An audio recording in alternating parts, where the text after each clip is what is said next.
పరిశుద్ధ గ్రంథంలోని దైవ మర్మములను మేము అర్థం చేసుకోవడానికి సహాయం చేయగలరంటూ ప్రార్థిస్తూ, వాక్యపు వెలుగులోనికి మేము ప్రయాణిస్తూ ఉండగా ఈ పరిశుద్ధాత్మ శక్తిని బలమును మాకు అనుగ్రహించి దేవుని జ్ఞానాన్ని, దేవుని మనస్సును, పరిశుద్ధాత్మను ఏ విధంగా పొందుకోవాలో అర్థం చేసుకునే మనస్సు మాకు అనుగ్రహిస్తూ నన్ను సిలువ చాటులో మరుగుపరచి విలువైన, శ్రేష్టమైన, ఘనమైన సందేశము ద్వారా మేమందరము మరొకసారి రూపాంతరము చెందడానికి సహాయం చేయగలరంటూ క్రీస్తు నామమున వేడుకొంచున్నాము తండ్రి. ఆమేన్. దయచేసి కూర్చుందాం.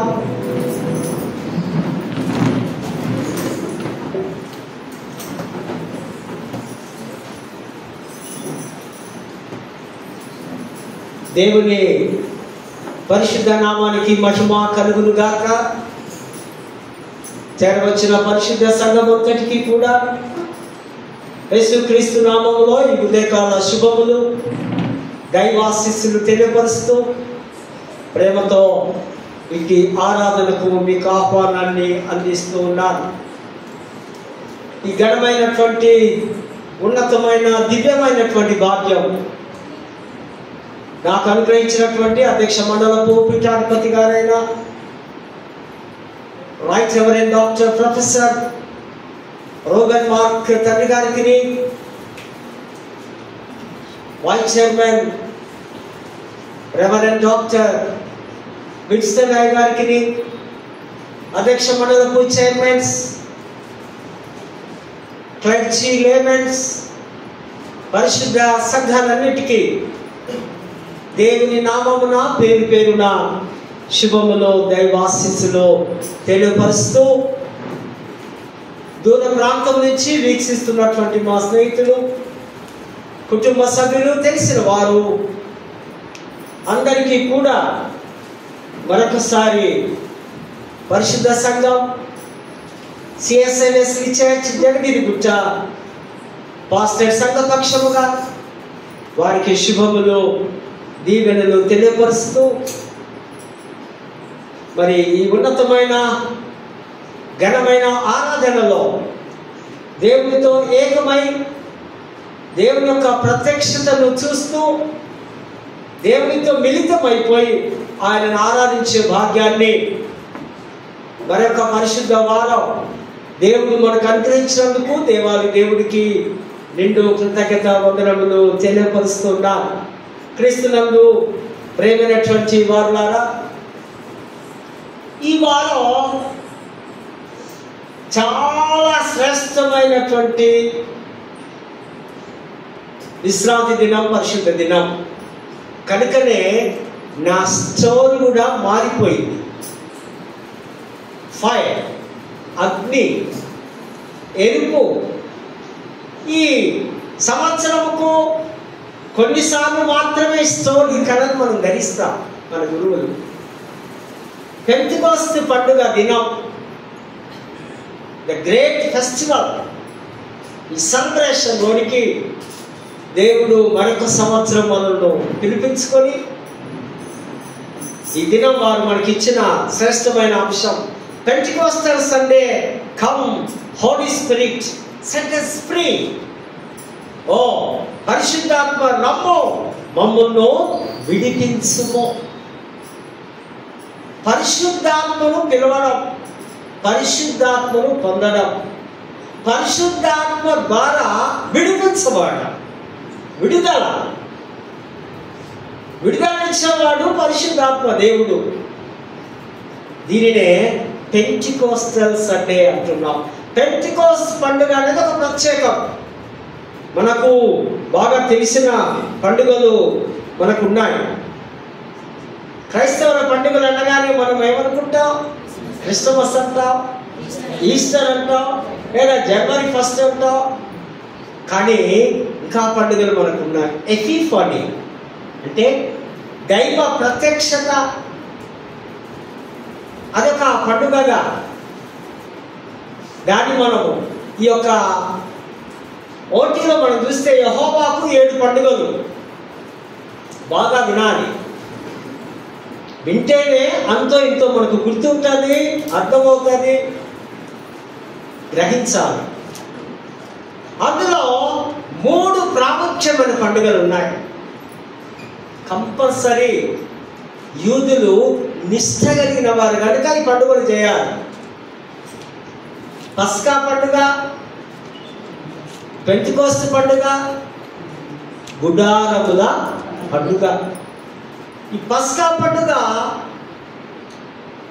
ఐగుప్తు దేశం నుంచి, బానిసత్వం నుంచి దేవుడు విడిపించాడు కనుక ఇది కృతజ్ఞతలు చెల్లిస్తూ వారికి విడుదల, వారి ఇంట్లో ఉన్నటువంటి ఒక శ్రేష్టమైన గొర్రె పిల్ల, మేక పిల్ల రక్తము ద్వారా చిందించడం ద్వారా మరణదూత అది చూసి దాటిపోయి వీరు బ్రతకడం కనుక వారికి ఒక విడుదల వచ్చింది. పస్కా ద్వారా నేటికి అక్కడ ఇక్కడ సమరయులు పండుగను చేస్తున్నారు. మనము కూడా గ్రామాల్లో పస్కా పండుగను ఆచరిస్తున్నాం. Pass over. ఈ పస్కా పండుగ, ఈ పస్కా పండుగలో చాలా ప్రాముఖ్యమైనటువంటి మాట బెషెక్ అంటే విమోచన, విడుదలనివ్వడం. మరి రెండవదిగా ఈ పండుగను మనం చూస్తాం శబత్,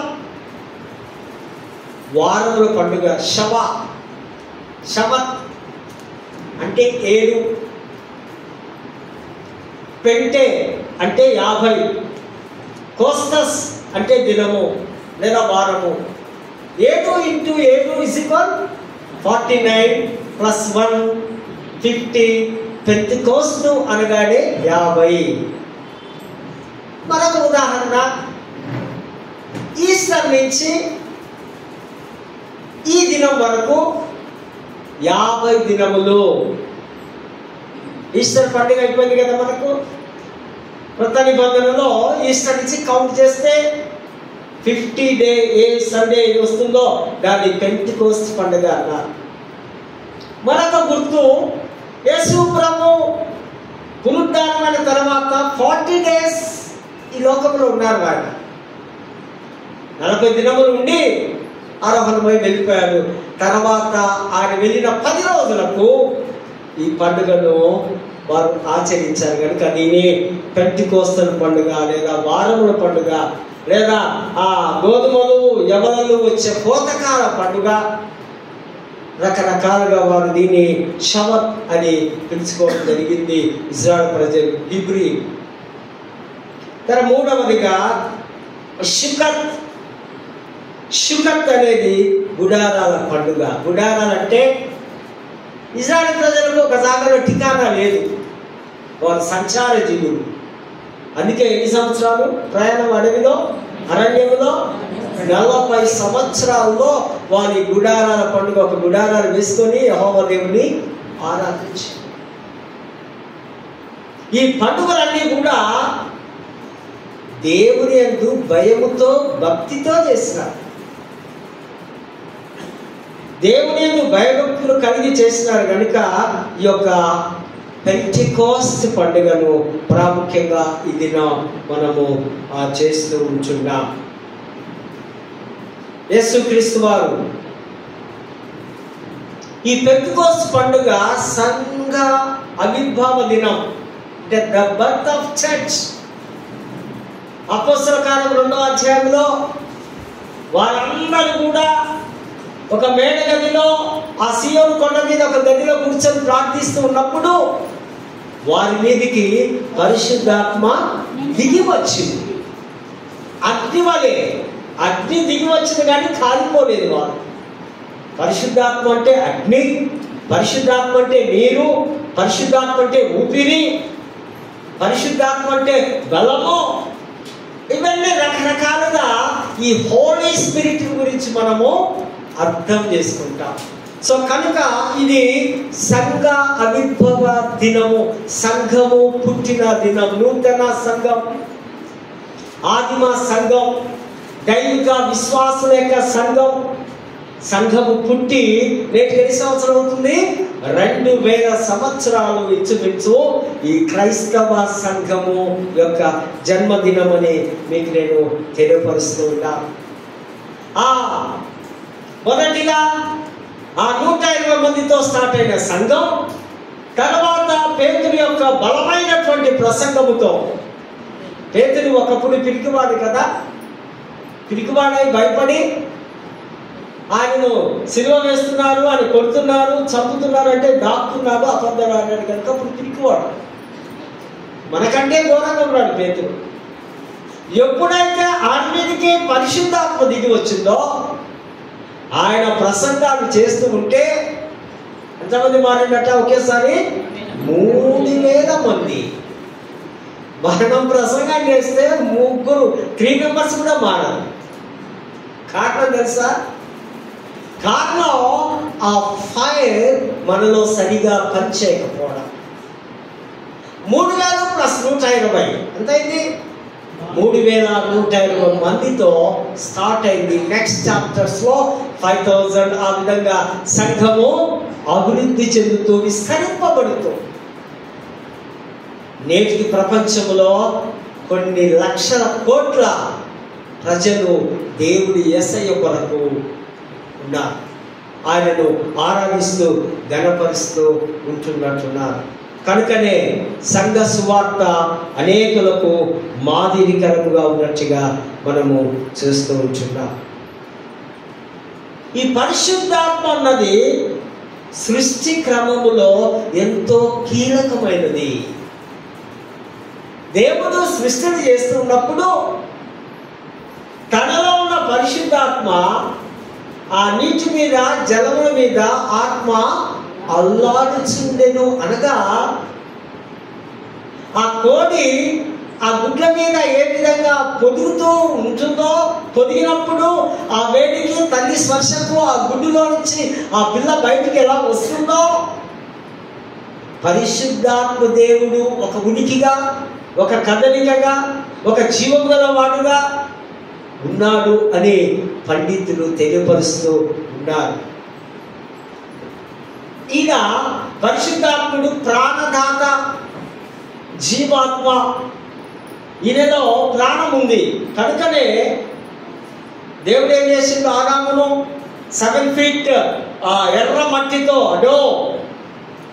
ఆ ఎర్ర మట్టితో తయారు చేసినప్పుడు ఆయన మీదికి, ఆయనలోనికి జీవాత్మను ఊదినప్పుడు ఆయనలో ఏమొచ్చింది? ఆత్మను ఊదగానే చలనం వచ్చింది, కదలిక వచ్చింది, ప్రాణం వచ్చింది. కనుక అతన్ని మనము ప్రాణదాత, పరిశుద్ధాత్మ ప్రాణదాత అని మనము పిలుస్తూ ఉంటున్నాం. ఈ పరిశుద్ధాత్ముడు అద్భుతము దాత, అద్భుతాలు చేసేవాడు. హెజ్కేలు 37వ గ్రంథంలో ఒక లోయలోనికి తీసుకెళ్లి దేవుడు ఆ లోయలోకి వెళ్ళి ప్రవచించు, అక్కడున్న ఎముకలన్నీ కూడా శరీరం ధరించుకొని, ఆత్మను ధరించుకొని ఒక గొప్ప సైన్య సమూహముగా నిలబడ్డారట.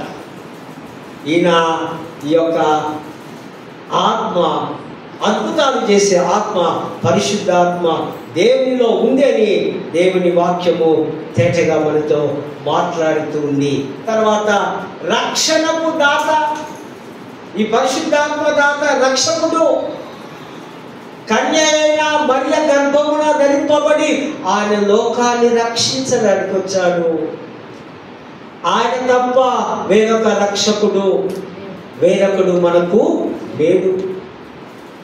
పాపం నుంచి, శాపం నుంచి, బాధల్లో నుంచి, కష్టంలో నుంచి, దుఃఖంలో నుంచి, రోగంలో నుంచి మనల్ని కాపాడేవాడు, రక్షించేవాడు యేసు ప్రభువే. కనుక ఈయనను రక్షకు దాత, పరిశుద్ధాత్మ అని కూడా మనము పిలుస్తూ ఉంటున్నాం. ఈయన పునరుద్ధాన దాత, ఈ హోలీ స్పిరిట్. యేసు సమాధిని గెలిచి, సమాధిని ఆయన ఆ మరణాన్ని, సైతాన్ని ఓడించి ఆయన పునరుద్ధానము తిరిగి లేవడం, తనకు తానుగా జీవము పొందుకొని లేవడం, కనుకనే ఈయన పునరుద్ధాన దాత అని మనము అంటున్నాం. ఆయన ప్రత్యక్షీకరణ కలగడం పునరుద్ధానము ద్వారా అని మనము చూస్తూ ఉంటున్నాం. మన పండితులు ఉన్నారు మద్రాసు ప్రాంతంలో, బ్రాహ్మణులు చక్రయ్య చెంచయ్య, వారిద్దరు వేదాంత పండితులు. వీరిద్దరు కలిసి ఇస్తున్న స్టేట్మెంట్ మాట ఏమంటున్నారంటే, మానవుని ఆత్మ దేవుని ఆత్మతో ఐక్యము చెంది ఉంటాడు. మానవునికి హోలీ స్పిరిట్ ఇచ్చేది దేవుడి ఆత్మనే. లీనమైపోయి ఉంటాడు దేవుడు. మానవుని ఆత్మ దేవుని ఆత్మతో ఐక్యము చెంది, ఈ లోకం ఇచ్చిన తర్వాత మన ఆత్మ సరాసరి దేవుడి దేవుడితో ఐక్యము కావడం అని వారు అంటారు అన్నమాట. మెజోరావ్ అనేటువంటి ఇంకొక పండితుడి వేదాంత అంటాడు, తండ్రి దూరంగా ఉన్నాడు, కుమారుడు దూరంగా ఉన్నాడు, కానీ పరిశుద్ధాత్ముడు మాత్రం మనతో ఉంటాడు. సంఘ ఐక్యతలో పరిశుద్ధాత్మ దేవుని యొక్క శక్తి ఉంది. కనుకనే కొన్ని వందలు, కొన్ని వేలు, కొన్ని లక్షలు ఉన్న సంఘంలో ఐక్యత ఉంది. కారణం ఏంటంటే పరిశుద్ధాత్మ దేవుడు మన మధ్యలో ఉన్నాడు అని యొక్క మొజోరామ్ అనేటువంటి ఒక పండితుడు ఒక స్టేట్మెంట్ మనం చూస్తాం. మరొకటి చివరిగా అప్పస్వామి. వీళ్ళంతా థిలాజికల్ మేధావులు, పండితులు. వారి స్టేట్మెంట్స్ ఇవి. వారు స్టడీ చేస్తున్నారు పరిశుద్ధాత్మ దేవుని గురించి. వారు అంటున్నారు, దేవుని లోకంలో అంతర్యామిగా ఉన్నాడు, కానీ దేవుని ఆత్మ మానవుని ఆత్మలో నివసిస్తూ ఉంది. అంతర్యామిగా, అతీతుడుగా, కనిపించడుగా ఉంటాడేమో దేవుడు, కానీ మానవుని ఆత్మలో ఆయన ఉన్నాడు. మనలో దేవుడు ఉన్నాడు. దైవ స్వరూపము మనలో ఉంది. సాక్షాత్తు మనము దేవునికి చెందిన వాళ్ళమే. మనుషులము, మరొకరము, సైతాను పోలిక కాదు, కానీ క్రీస్తును ఎవరైతే కలిగి ఉంటారో వారందరూ కూడా దైవ స్వరూపులేని అప్పస్వామి గారి యొక్క మాటలను మనం చూస్తుంటాం. ఈ పరిశుద్ధాత్ముడు ఎవరు? Holy spirit. ఈయన ఒక వ్యక్తి, ఒక శక్తి. Is one person and one spirit. ఈయన వ్యక్తిగా కొన్ని కార్యములు చేస్తున్నాడు, శక్తిగా కొన్ని క్రియలు చేస్తూ ఉంటున్నాడు. పరిశుద్ధాత్మ దేవుడు మాట్లాడాడు. గ్రీకులో లలియో అంటే టు స్పీక్, మాట్లాడాడు. ఎవరితో మాట్లాడుతున్నాడు? ఈయన చక్కగా రాస్తున్న ప్రకటన గ్రంథం 3వ అధ్యాయము 6వ వచనంలో, చెవి గలవాడు ఆత్మ చెబుతున్న మాట వినుగాక. ఆత్మ చెబుతూ ఉంది. నీకు చెవులు ఉంటే, ఆ చెవుల్లో జ్ఞానం ఉంటే, ఆ చెవుల్లో దేవుని మనస్సు ఉంటే నువ్వు వింటావు, విని రక్షింపబడతావు. రక్షింపబడి సాక్షాత్తు దేవుని లాగానే, దేవుని వ్యక్తిత్వం లాగానే, దేవుని క్రియలు లాగానే మనము బ్రతకగలం. తర్వాత సాక్ష్యం ఇవ్వడం. యోహాను సువార్త 15:26 వచనంలో, తండ్రి యొద్ద నుండి మీ యొద్దకు ఆదరణకర్తను నేను పంపుచున్నాను. ఈ పరిశుద్ధాత్ముడు ఆదరణకర్తగా, ఆయన ఉనికి కలిగే వాడుగా అని సాక్షాత్తు యేసు ప్రభు సాక్ష్యమిస్తున్న శిష్యులతో చెప్తున్నాడు, మీ కొరకు నేను ఒక ఆదరణకర్తను పంపిస్తాను, డోంట్ వరీ, మీతో ఆయన ఉంటాడు. మూడవదిగా ప్రబోధించడం. పరిశుద్ధాత్మ, హోలీ స్పిరిట్. ఇథియోపియా అయినటువంటి నపుంసకుడు యెరూషలేము దేవాలయం నుంచి ఆరాధన చేసుకొని గాజాకు వెళుతున్నాడు రథములో. ఆయన వెళుతూ ఉన్నప్పుడు పరిశుద్ధాత్మ శక్తిని పొందుకొని ఫిలిప్పు వెళ్ళి ఆయనకు యేసుక్రీస్తుని గురించి బోధిస్తాడు. యాక్చువల్గా ఆయన ఏం చదువుతున్నాడు?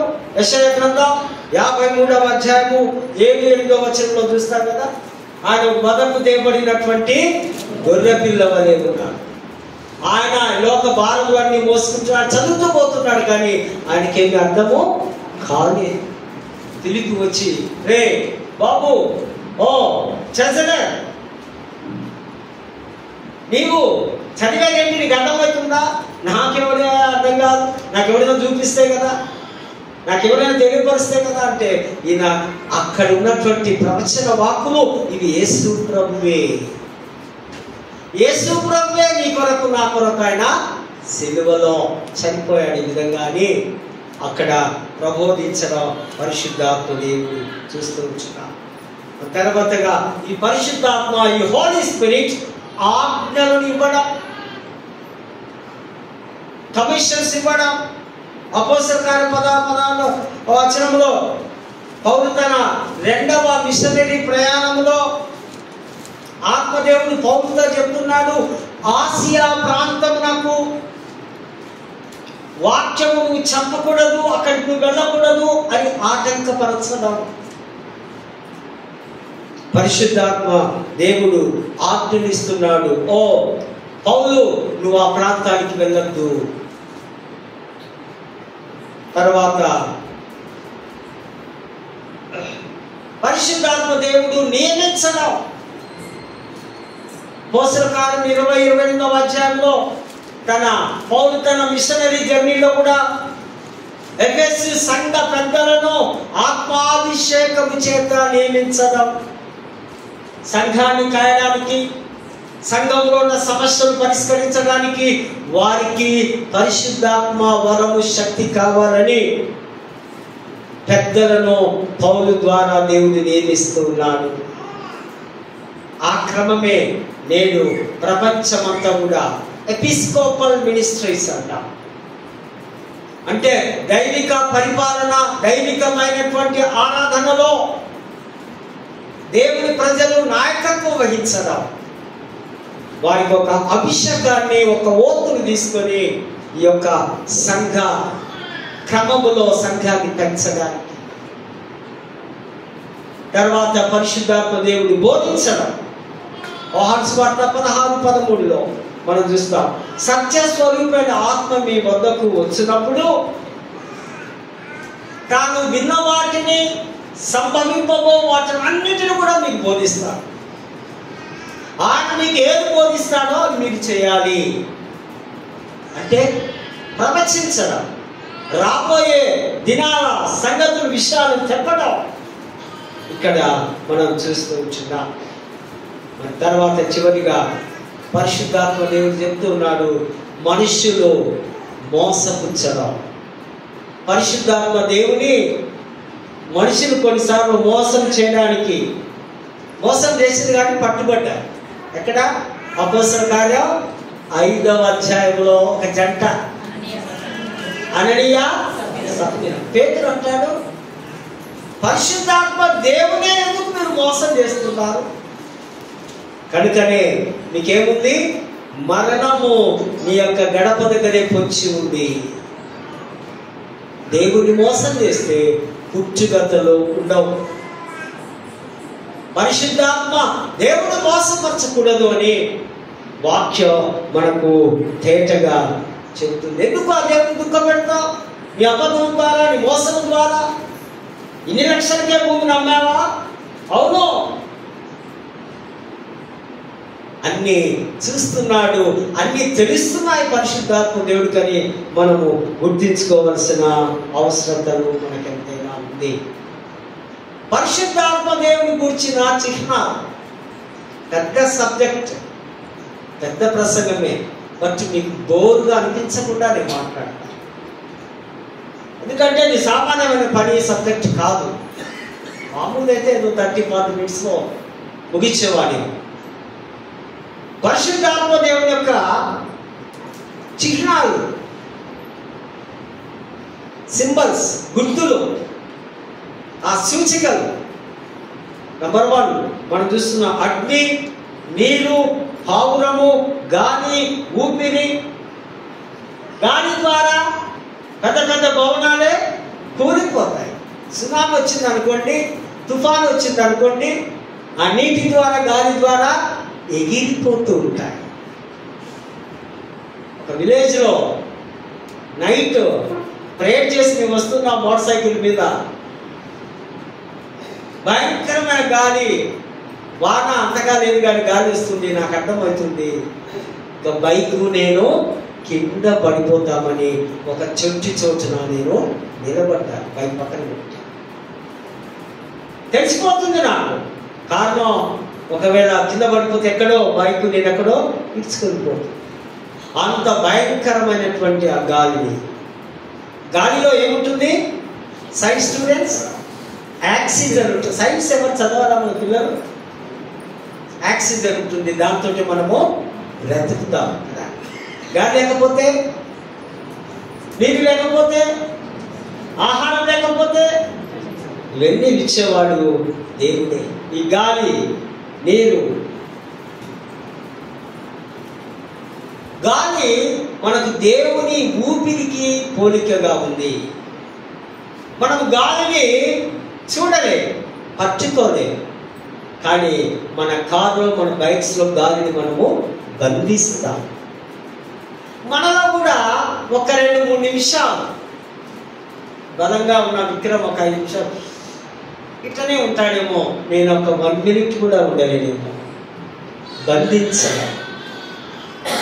బంధించిన తర్వాత తిరిగి దాన్ని బయటికి తీయవలసిందే. గాలి ఊపిరిగా, దేవుడుగా, దేవుడి శక్తిగా, అది జీవింపజేసే జీవముగా మనము చూస్తూ ఉంచి ఉన్నాం. యేసు పునరుద్ధానం అయిపోయిన తర్వాత వారందరి మీదకి ఆయన ఆత్మను, గాలిని ఊది మీరేం చేయాలంట?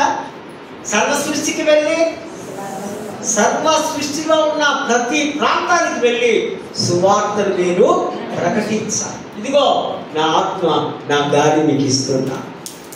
అంతవరకు వాడు వచ్చేవాడే మళ్ళా. ఎప్పుడైతే ఆ ఊదడం, ఆ గాలిని పొందుతున్నారో వారు శక్తివంతులైనట్టుగా మనము చూస్తున్నాం. పరిశుద్ధాత్మ నీరు ఒక జలముగా, ఈ నీటిని పంచభూతాల్లో ఒక శక్తి అని మన హైందవులు మనకు తెలియపరుస్తారు. నీటిని కూడా వారు దేవుడిగా భావిస్తూ ఉంటారు.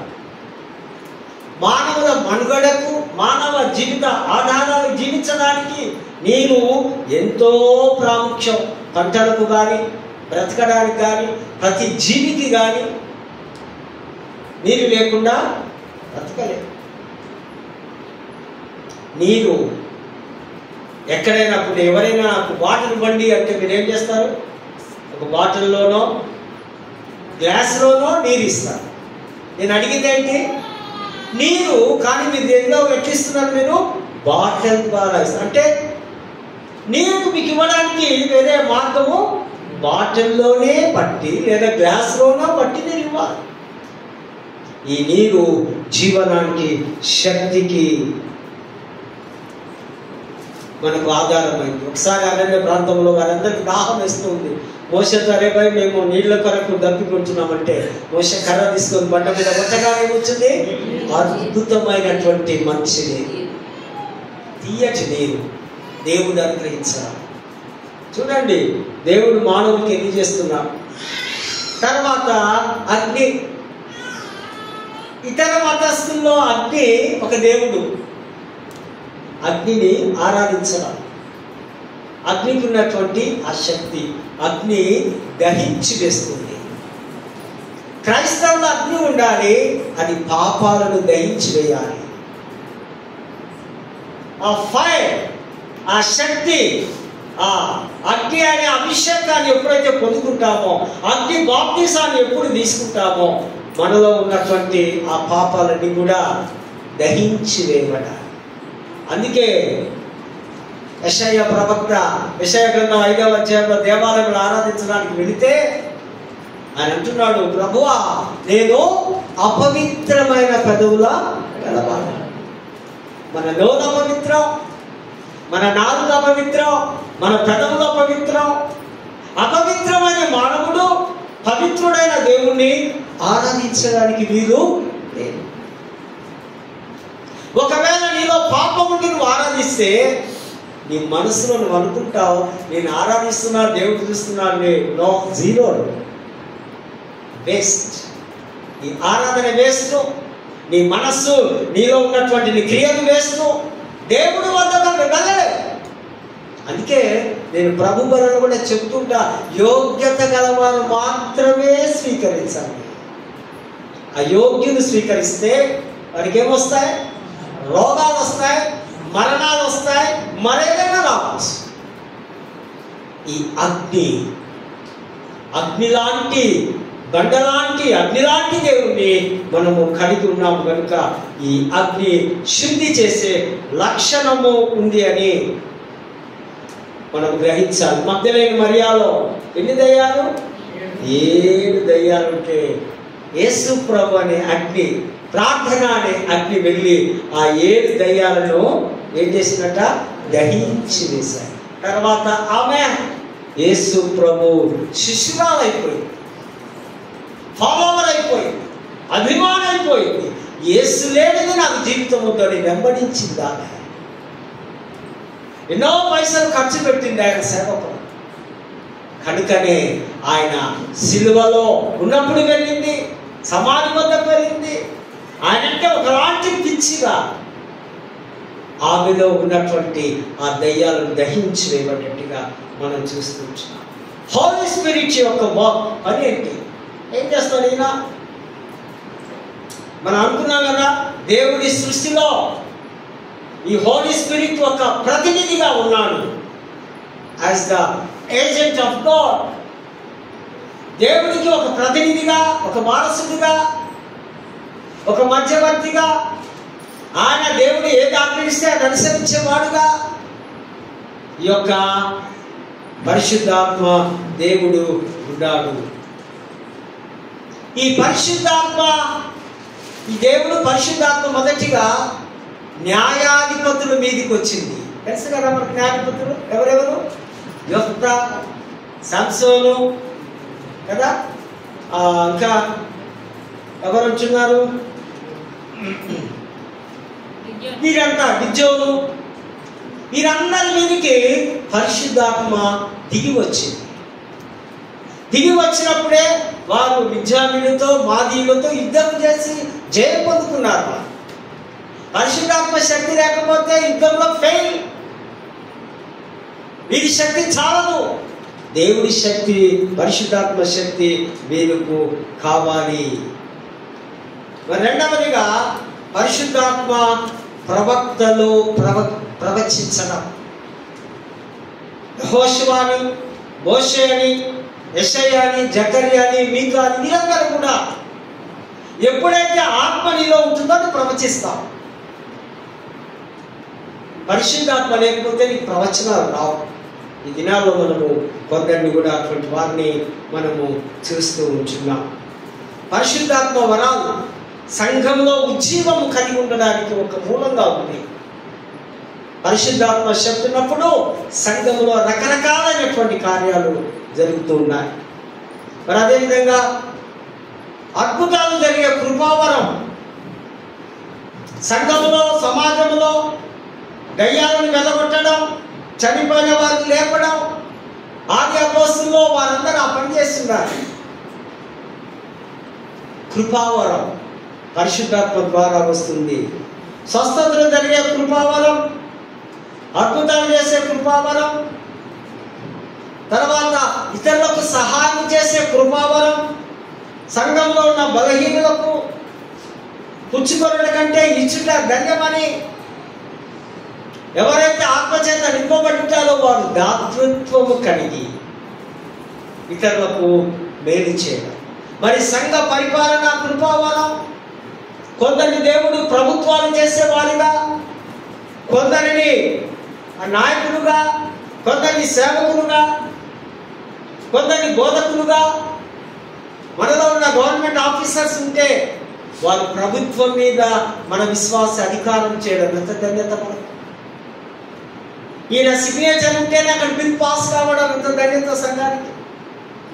దేవుడి యొక్క కేవలం పరిశుద్ధాత్మ కృప, ప్రవచన కృపా వాక్యం, ప్రవక్తలు, సేవకులు, సంఘ నాయకులు కొన్నిసార్లు ప్రవచనాలు చెప్పడం, ప్రవచించడం, ఇదొక కృపావరం. బోధనా కృపావరం, రబ్బీలు సువార్తను ప్రకటించడం, నాన్ స్టాప్ గా కొన్ని గంటలు మాట్లాడడం, ఇది ఎక్కడిది? కృపావరం, పరిశుద్ధాత్మ వరం. ఇవన్నీ దేవుడి చేతిలో నుంచి మాట్లాడు. భాషలు మాట్లాడడం, వాల్యూ టు స్పీక్, భాషలు, క్రొత్త భాషలు మాట్లాడడం. మనకున్న ఇంచుమించు 7,000 భాషలు ప్రపంచంలో కనిపిస్తే అందులో కొన్ని వేల భాషలు సేవకులు నేర్చుకొని భూదిగంతముల సముద్రపు అంచుల మట్టుకు వెళ్ళి ప్రకృతికి కూడా సువార్తను ప్రకటించడం.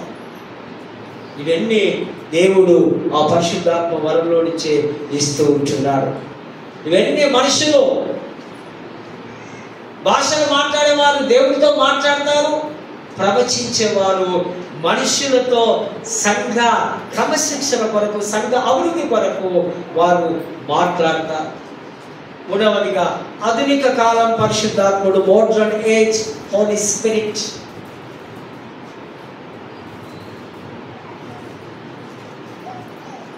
క్రీస్తు యొక్క 1880 సంవత్సరంలో నార్త్ కరోలినో పరిశుద్ధాత్మ శక్తితో భాషలు మాట్లాడడం. 1901 జనవరి 1న అగ్నేస్ ఒజ్మోస్ అనే విద్యార్థిని ఆత్మాభిషేకం పొంది కొత్త భాషలు మాట్లాడింది మొట్టమొదటిగా. తర్వాత 1906, 1908లో పెంతెకోస్తు సంఘం పుట్టింది. 1960లో డెనిస్ బెనెట్ అనేటువంటి ఒక అయ్యగారు ఎపిస్కోపల్ సంఘ కాపరి నియో పెంటెకోస్తలిజం అనేటువంటి ఒక ఆర్గనైజేషన్ సంస్థ ద్వారా మరి అనేకులకు ఆత్మాభిషేకంతో నింపడం. కెరిస్మా అనగా ఈ యొక్క ప్రత్యక్ష పరిశుద్ధాత్మ వరం, ఈ వరాలు పొందుకోవడం. లేఖన భాగాల్లో మనం గమనించినట్లయితే set us free, good news, మమ్మలను మాకొక మీ యొక్క రక్షణ సువార్త ద్వారా మాకు విడుదలనివ్వండి. విడుదల సువార్త మానం.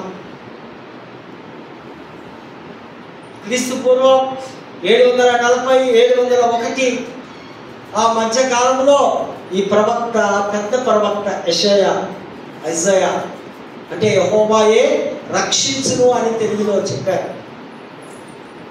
4 రాజుల కాలంలో ఆయన ప్రవచించాడు. ఇంచుమించు 40 years.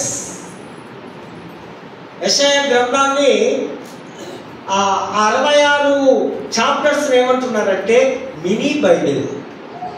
అంటే బైబిల్ అన్ని బుక్స్ ఉన్నాయి 66. యెషయా ఈ గ్రంథంలో ఎన్ని చాప్టర్స్ ఉన్నాయి? 66. కనుక దీని ఏమన్నాం? మినీ బైబిల్, చిన్న ఆ యొక్క పుస్తకం బైబిల్. ఇందులో 3 భాగాలుగా మొదటి నుంచి 39వ అధ్యాయాల వరకు వీళ్ళు అన్నారు చెరకు ముందు ప్రవచించడం. యూదా ప్రజలు చెరకుగా వెళ్తారా బాబు అన్నప్పుడు ప్రవచిస్తున్నాడు ప్రవక్త. భవిష్యత్ కాలంలో దేవుని తీర్పు, దేవుని శిక్షణ మీకు వస్తుందిరా నాయన, మీరు దేవుని అనుసరించి భయంతో భక్తితో మీరు బ్రతకాలి. ఆ హిజ్కియా కాలంలో వారంతా విగ్రహారాధనలో ఉన్నారప్ప ఇజ్రాయెల్ ప్రజలు, యూదా ప్రజలు. ప్రవక్త చెరకు ముందు ప్రవచిస్తున్నారు ఆ మొదటి భాగంలో. రెండవ భాగంలో 40 నుంచి 55 అధ్యాయాల వరకు చెరలో ఉన్న వారికి ఒక గుడ్ న్యూస్, మీకు విడుదల.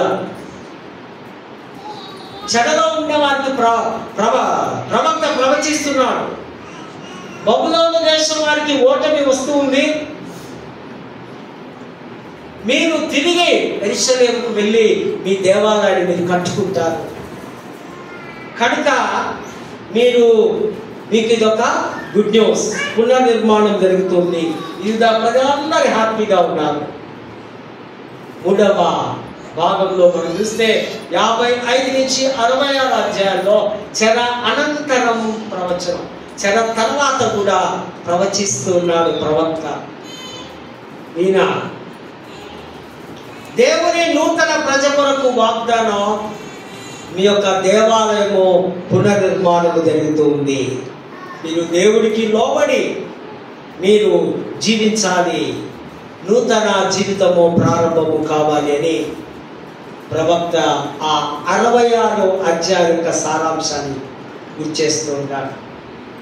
రక్షణ శుభవర్తమానము మొట్టమొదటిలో మనం చూస్తాం. ఇది దేవుని యొక్క ఆత్మ, ప్రభు అయిన ఆత్మ నా మీదికి దిగి వచ్చింది అని మెస్సయ్య గురించి ప్రవచనం. 61వ అధ్యాయము, లూకా సువార్త 4వ అధ్యాయము సేమ్ టు సేమ్ కొన్ని వచనాలు. దీన్ని నజరేతు మేనిఫెస్టో అంటారు పండితులు. ఇక్కడ మొదటి వచనములో మెస్సయ్యను గూర్చిన తీర్పు, అభిషేకం, పరిచర్య, యేసు ఆధ్యాత్మికమైనటువంటి గుణగణాలు, ఆయన స్వభావం, ఆయన ఆత్మదేవుడిగా పరిశుద్ధాత్మ అభిషేకం పొంది 4 విధాలైనటువంటి ఆ వ్యక్తిత్వాన్ని ఇక్కడ మనం చూస్తాం, ఆ క్రియలను చూస్తాం. నెంబర్ 1, దీనులకు, బీదలకు, బాధితులకు సువార్తను ప్రకటించడం. ఈయన కావాల్సినంతా అట్టడుగు స్థాయిలో ఉన్నవారు. బీదలు అంటే సువార్తను అందుకనని వారు, సువార్త అంటే తెలియని వారు, సువార్త జ్ఞానం లేని వారికి ప్రభు వెళ్ళి సువార్తను ప్రకటించడం. నెంబర్ 1. నెంబర్ 2, ఆధ్యాత్మికంగా శరీరపరముగా రోగులైన వారికి, నడిగి పగిలి చెదరిపోయిన వారికి యొక్క గుడ్ న్యూస్ సువార్తమానం. ఆధ్యాత్మికముగా మానసిక పరముగా చెడిపోయిన వారు, వారిని హక్కున చేర్చుకొని వారికి క్రీస్తు బోధించే బోధలు. నెంబర్ 3, సాతానుచే బంధించబడిన వారికి విడుదల, పాపము అధికారం నుంచి నశించిన వారి, సైతాను బంధకాల్లో ఉంటారు కొందరు. సైతాను బంధకాలు చెడు అలవాటు కావచ్చు, చెడు ప్రవర్తన కావచ్చు, చెడు మనస్సు కావచ్చు, దేవుడికి విరోధమైన కార్యము కావచ్చు. వీటన్నిటి నుంచి, ఈ బంధకాల నుంచి దేవుడు మిమ్మల్ని విడిపిస్తాడు. విండోస్. 4వదిగా నశించిన వారి కన్నులు తెరవడం. గుడ్డితనం. సహజంగా కన్ను లేకపోతే నో ప్రాబ్లం. కన్ను ఉండి కూడా ఆత్మీయ గుడ్డిగా ఉంటే, కన్ను ఉండి నువ్వు బైబిల్ చదవలేదనుకో, నువ్వు గుడ్డిదాన్ని, నిన్నేమనలేదు. బ్లైండ్ మ్యాన్, కన్ను ఉన్నాయి, దేవుడు కనిపిస్తున్నాడు, నేను చదవడం లేదు. అటువంటి వారిని ఇక్కడ సువార్త వెలుగులోనికి, మారు మనసులోనికి, పాప క్షమాపణలోనికి ప్రభు పిలుస్తూ ఉంటున్నాడు. 2వ వచనం, యెహోవా హితవత్సరం. ఈ వర్డ్ బాగా అర్థం చేసుకోండి.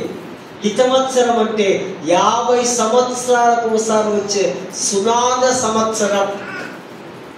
ఈ 50 సంవత్సరాల్లో ఎవడైనా ఒకడు నా 2 ఎకరాల భూమిని గిరి పెట్టుకొని ఉన్నామనుకో యజమానుడిగా, 50 years అయిపోతే నా భూమి నీవు తిరిగి నాకు ఇచ్చేయాలి ఫ్రీగా.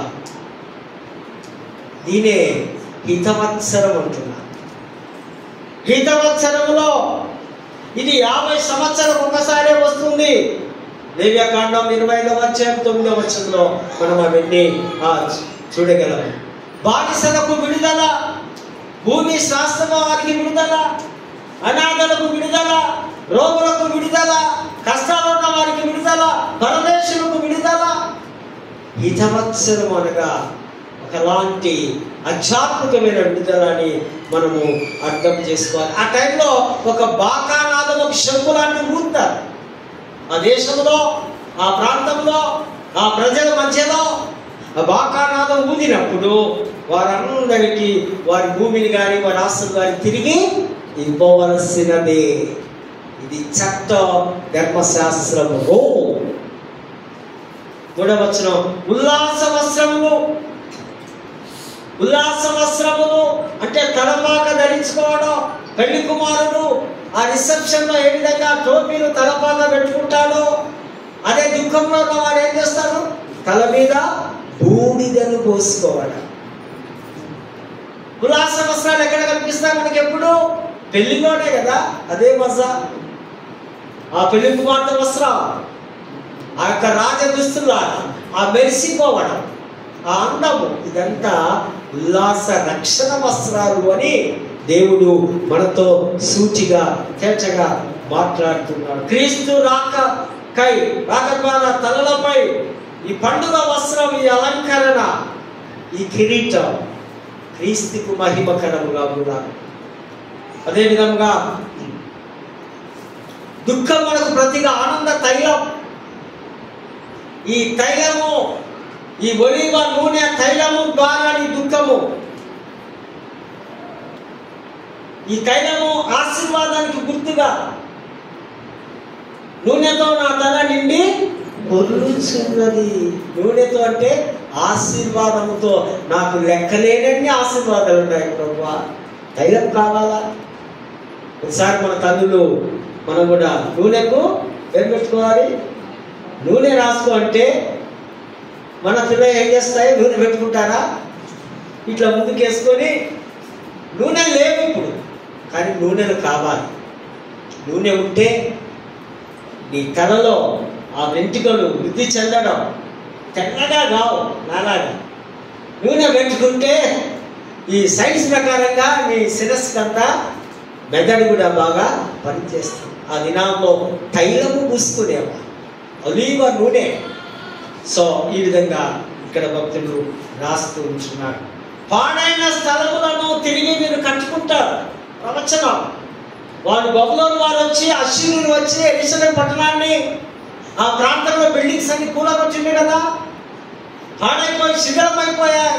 తిరిగి మీరు కట్టబడతారని ఇక్కడ దేవుడి వాక్యము సెలవిస్తుంది. 9వ వచనంలో ఇక్కడ మీ సంతతిని నేను ఆశీర్వదిస్తాను. ఇది అబ్రహాం వాగ్దానం. అబ్రహాం కూడా పిలిచినప్పుడు ఏమన్నాడు? నీ సంతతిని నువ్వు లెక్కలేనంత విధంగా. అప్పుడు ఆయనకి ఏమి ఇసాకు కూడా లేదు, అప్పుడే చెప్పాడు దేవుడు. ఆ విధంగా ఎంతో గొప్పగా ఆశీర్వదింపబడ్డట్టుగా 10-11వ వచనంలో యెహోవాను బట్టి క్రీస్తు రాకడ తర్వాత రాజ్యములో ఎవరైనా భాగస్వాములు ఉంటారో వారందరూ కూడా దేవుణ్ణి ఆరాధిస్తున్నట్టుగా, నీతి అనే వస్త్రాలు ధరించుకున్నట్టుగా లేఖన భాగంలో మనం చూస్తున్నాం. అపొస్తలుల కార్యపత్రికల పాఠంలో చెప్పి నేను త్వరగా ముగించేస్తాను. సువార్త ప్రకటన పెంతెకోస్తు దినాన పరిశుద్ధాత్మ ద్వారా విస్తరింపబడి ఉంది. వారందరికీ ఆ చుట్టుపక్కల ఉన్న భక్తి గల యూదులు అందరూ అనేక దేశాల ప్రజలు వచ్చినారు. దేని కొరకు? ప్రార్థన కొరకు.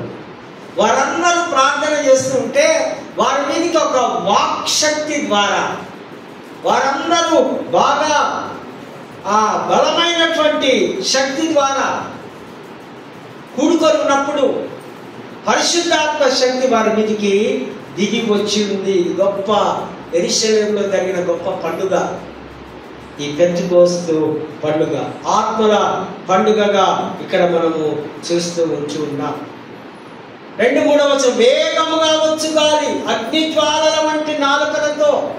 ఇవి దేవుని శక్తికి, దేవుని ఉనికికి సూచనగా ఉన్నాయి. దేవుని యొక్క ప్రత్యక్షత కొరకు. అగ్ని ఏ విధంగా మలినాన్ని శుద్ధి చేస్తుందో, క్రైస్తవ బిడ్డలను పాపం నుండి, శాపం నుండి అగ్ని ద్వారా ప్రత్యేకించబడి ప్రతిష్ఠింపబడడం, వారి మీదకి అగ్ని జ్వాలలతో దిగి వచ్చినట్టుగా దేవుని కొరకే ఆ విశ్వాసం ఉన్నట్టుగా ఈ భాగంలో మనం చూస్తాం. 4వ వచనం, పరిశుద్ధాత్మతో నిండిన వారై. ఏంటి దీని ప్రాముఖ్యత? హెబెల్ గ్రంథం 2వ అధ్యాయం ఒక ప్రవచన వాక్యం. ఆ ప్రవక్త రాస్తున్నాడు, సర్వజనుల మీద పరిశుద్ధాత్మ శక్తిని నేను కుమ్మరిస్తాను. మీ యవన పిల్లలు, మీ వృద్ధులు, మీ దాసులు, మీ పనివారు అందరి మీదకి దేవుని శక్తి వస్తుంది. ఆ నెరవేర్పే అపోస్తల కార్యము 2వ అధ్యాయంలో ఇక్కడ మనము చూస్తుంటున్న ఆత్మను కుమ్మరిస్తాను. అంచె దినాల్లో ఆత్మ కుమ్మరింపు, చివరి దినాల్లో ఆత్మ కుమ్మరింపు ఈ దినాల్లో మనము చూస్తూ ఉంటున్నాం. గాలి బలమైన శక్తిగా ఒక సాధనముగా ఉంది. నూతన భాషల ద్వారా ప్రపంచమంతా సువార్త ప్రకటించబడడం. ఒకసారి బాబేలు గోపురంలో దేవుడు వెళ్ళి ఏం చేసిన వారి భాషలను తారుమారు చేసిన, మీకు వేరే భాషలు లేవు, మీరు ఒకరికొకరు భాషలు మీకు అర్థం కాకుండా నేను చేస్తా. ఇప్పుడేమో క్రొత్త భాషలు మీరు మాట్లాడు, మీ భాషలు విని అనేకులు సువార్తలోనికి రావాలి. దేవుని సాధనంగా వారిని వాడుకుంటూ ఉన్నాడు. పరిశుద్ధాత్మ శక్తి ద్వారా నూతన బలంతో వారు మాట్లాడారు. 5వ వచనం, భక్తి గల యూదులు యెరూషలేములో ఉండేది, వారు ఆ పండుగలో పాల్గొనేది. వారందరూ కూడా యూదులైనప్పటికీ కూడా ఇంకా క్రైస్తవ మతంలోనికి రాక మునుపు వారు ఈ పండుగల్లోనికి వచ్చి పాల్గొంటూ ఉన్నారు. 9-11 వచ్చిన పార్టీలు, క్షత్రియులు, అరబీలు, రోమీలు, వారు అందరూ అనేకులు వచ్చి ఆ కప్పదొపియా ఆ మనుషులందరూ రకరకాలైనటువంటి దేశాల నుంచి వచ్చి వారు ఆ మాటలకు ఆశ్చర్యపడుతున్నారు. 13వ వచనంలో చూస్తే, కొందరు మీరు క్రొత్త మద్యముతో అనేది అంటే గ్లూకోజ్ అంటే మద్యము లేదా మందు, క్రొత్త ఆ ఒక మత్తు, పులియని ద్రాక్ష రసము అని ఇక్కడ తర్జుమా చేస్తూ ఉంటున్నారు. వారు ఇది తీపి ధర ద్రాక్షరసం, క్రీస్తు శిష్యులు, మీరు మార్నింగ్ అవర్స్లోనే మందు కొట్టి వచ్చిందారా అంటూ ఉన్నారు. కానీ కొత్త నిబంధనలో వాడిన ఈ మాటకు పదానికి వైనాన్ అంటే ఒరిజినల్ ద్రాక్షారసం, శ్రేష్టమైన ద్రాక్షారసం. పరిశుద్ధాత్మ వారి మీదికి వచ్చినప్పుడు వారందరూ 3 గంటల వరకు సువార్తను ప్రకటించడం. అదేవిధంగా అపోస్తల కార్యం 8వ అధ్యాయం 14వ వచనంలో సమరయుల మీది కూడా, అన్యుల మీది కూడా పరిశుద్ధాత్మ దేవుని శక్తి వచ్చింది. అపోస్తల కార్యం 10వ అధ్యాయం 46వ వచనంలో కొర్నేలి అనేటువంటి యొక్క అన్యుని కూడా రోమీయుడైన ఆయన కుటుంబ సభ్యులు దేవుడి యొక్క ఆత్మను పొందుకున్నట్టుగా మనము చూస్తూ ఉంటున్నాం. సువార్తల పాఠంలో set us free from spiritual darkness, మమ్మలను ఆత్మీయ అంధత్వం నుండి విడుదల చేయి. కళ్ళు మూసుకొని పోయి ఉన్నాం, భక్తిపరులమే కానీ క్రీస్తును సిలువను చూడలేకపోతున్నాం, మాకు కనపరచు అంటూ రాస్తూ ఉంటున్నాడు. యేసు ప్రభు తన వాడుక చొప్పున ఎక్కడ పిలిచినాడు? ఆయన నజరేతులో ఉండు సమాజ మందిరం, సునగో గ్రీకులో మాట్లాడతారు. సునగోగ అంటే సమాజ మందిరం. కొద్దిమంది కలుసుకొని సమాజ మందిరంలో దేవుని ఆరాధించేవారు. ఆ సమాజ మందిరమే నేడు చర్చ్ అన్నా, ఎక్లేషియా అన్నా. అంటే ఒక 100 మంది కూర్చొని ఆరాధించే దైవికమైనటువంటి ప్రాంతం అని అర్థం. ఇక్కడ ఆయన అంటున్నాడు, తండ్రి నన్ను అభిషేకించున్నాడు. ఆ యెషయా గ్రంథము ఆయన చేతికి ఇవ్వబడి ఉంది, చదవమని. అక్కడ అందులో అవే మాటలు ఉన్నాయి. నా మీదకి ఆత్మ దిగి వచ్చింది, బీదలను గుడివారిని బంధించబడిన విడిపించడానికి అని ఆయన చదువుతూ ఉంటున్నాడు. పేదలకు, అనాథలకు, దీనులకు అనగా ఆత్మలో నలిగిపోయిన వారికి, గుండె పగిలిన వారిని నేను సువార్తను ప్రకటించాలి. రెండవదిగా గాయపడిన వారిని, అణగద్రొక్కబడిన వారిని, దిక్కులేని వారిని, బలహీనలను నేను సువార్తను ప్రకటించాలి. మూడవదిగా లోక మూలంగా, సైతాన్ మూలంగా అందులైన వారికి నేను మనోనేత్రములు తెరిపించి సువార్తను ప్రకటించాలి. పాపం నుండి, భయం నుండి, నిజమైన స్వేచ్ఛ నుండి ఈ సునాద ప్రకటన నేను ప్రకటించాలని దేవుని వాక్యము మనతో సూటిగా మాట్లాడుతున్నటువంటి స్థితిని ఇక్కడ మనం చూస్తున్నాం. ప్రేమైనటువంటి వారారా, దేవుడు యేసు ప్రభు తన యొక్క నజరేత్ మేనిఫెస్టోలో మనం చూస్తాం. ఆయన పరిశుద్ధాత్మ అభిషేకాన్ని పొందుకొని తన శిష్యులు ఏర్పరచుకొని వారందరూ బూదిగంతములతో వెళ్ళి సువార్త ప్రకటించి దినం శ్రేష్టమైనటువంటి దైవికమైన సువార్తను లోకంలో ప్రచురణ చేస్తున్నాం. దానికి కారణం పెంతెకోస్తు పరిశుద్ధాత్మ దినం దిగి వచ్చింది కనుక ఈ యొక్క దినమందు మరి సమయమందు ప్రభువుకు మనం సమర్పించుకొని మరొకసారి సిలువను చూస్తూ, ప్రభువా ఈ పెంతెకోస్తు దినాన ఈ సిలువ దగ్గర నేను పరిగెత్తుకుంటూ వస్తూ ఉన్నాను, నన్ను నీ హక్కున చేర్చుకొని ప్రార్థిస్తే దేవుడు తప్పనిసరిగా మనం దీవించడానికి సిద్ధంగా ఉన్నాడు. అటువంటి కృప, పరిశుద్ధాత్మ నడిపింపు, దైవాశీస్సులు మనకు దేవుడు అనుగ్రహించును కాక. పరిశుద్ధుడు ప్రేమ గల తండ్రి, నీకు వందనాలు. కొన్ని నిమిషాలు దేవుడి వాక్యాలు విన్నాం. వాక్యం మా హృదయంలో స్థిరపరచుకొని భద్రపరచుకోవడానికి సహాయం చేస్తూ చేరవచ్చిన ప్రియులను దీవించగలరంటే క్రీస్తు నామమున వేడుకొంచున్నాము తండ్రి.